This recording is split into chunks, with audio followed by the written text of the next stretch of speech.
Strauji tuvojas atvaļinājuma laiks. Visi jau sāk plānot ceļojumus un izbraukumus ar ģimeni, bet ne visi plāno, kā sagatavot savu māju, lai tā prombūtnes laikā paliktu drošībā un lieki nepiesaistītu garnaģus.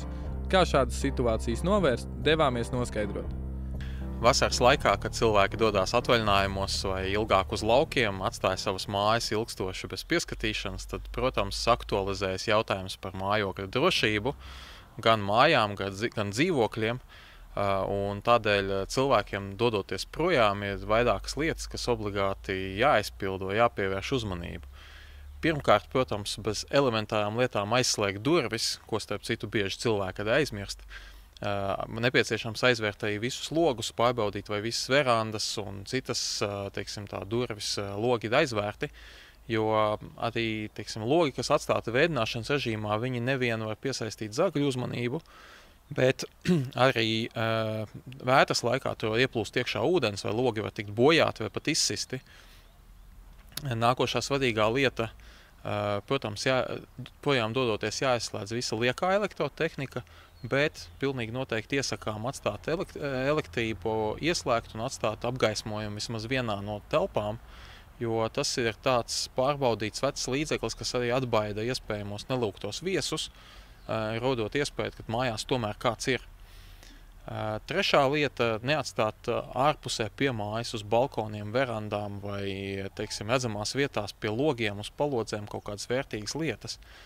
Dārzos pie privātu mājām bieži tiek atstāta pļaušanas tehnika, kaut kāda dārza inventārs, velosipēdi, makšķēšanas piedarumi, jebkas cits, grili, jebkas, kas varbūt sākumā šķiet, ka tas ir mazsvarīgs, bet vienkāršam garnadzim gadām gājējam, kas var pa sētas žogu to ieraudzīt vai pa logu ieraudzīt stāvot, ka tas atrodas iekšā telpās, var piesaistīt uzmanību un palielināt risku, ka tas var tikt nozagts.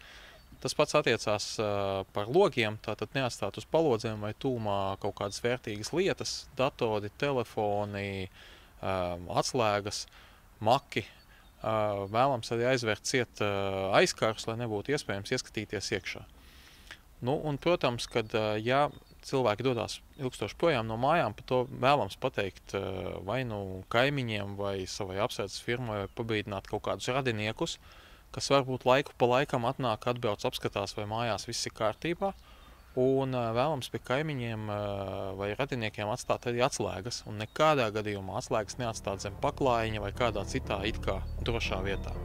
Jau pēc pāris nedēļām sāksies arī brīvlaiks bērniem, un bieži viņi paliks mājās vieni. Kādi drošības pasākumi jāveic, lai gan māja, gan bērni vecāku prombūtnes laikā paliktu drošībā? Bērni brīvlaikā lielākā viņu grēkošana ir tieši ar šīm atslēgām un dzīvokļu slēgšanu vai neslēgšanu. Viņi dodās laukā pastaigāties vai draugiem spēlēties, atgriežās atpakaļ, vai bieži aizmirst atslēgas, vai tieši otrādāk savu slinkumu vai laika taupīšanas dēļ neaizslēdz durvis.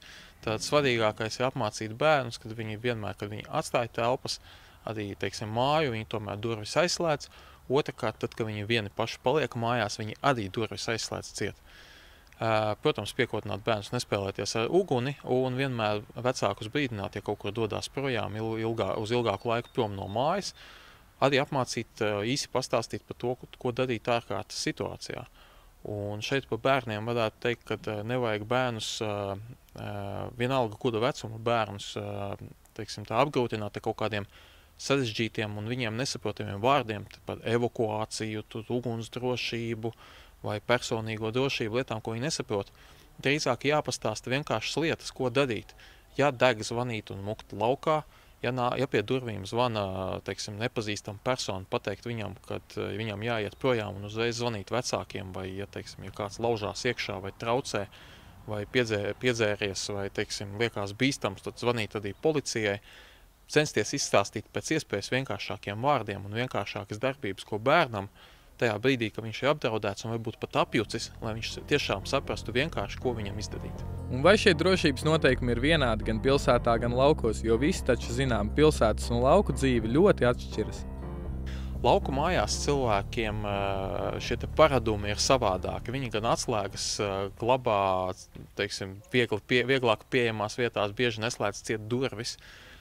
Bet no otras puses lauku cilvēki ir pieraduši pie šāda dzīves veida, un viņiem visdrīzāk ieteikums būtu vairāk parūpēties par šīm vērtībām. Tas ir zāles pļāvējiem, kaut kādām tehnikām, dārza instrumentiem un lietām, kas viņiem ir svarīgāki. Laikā, kad dodās projām vai arī ikdienā. Jo es pieļauju, ka arī lauku sētas un kaut kādas saimniecības, kur ir grūti aizslēgt visas saimniecības telpas, noslēgt katras durvis un uzstādīt visu signalizāciju, kas varbūt dažreiz pat tehniski nav iespējams. Tāpēc svarīgāk pievērst uzmanību tam, kas ir būtiskākais un svarīgākais. Pievērsīsim lielāku uzmanību saviem īpašumiem, lai atgriežoties mājās nav nepatīkamu pārsteigumu. Toms Raketskis, Ojārs Zariņš, OTV.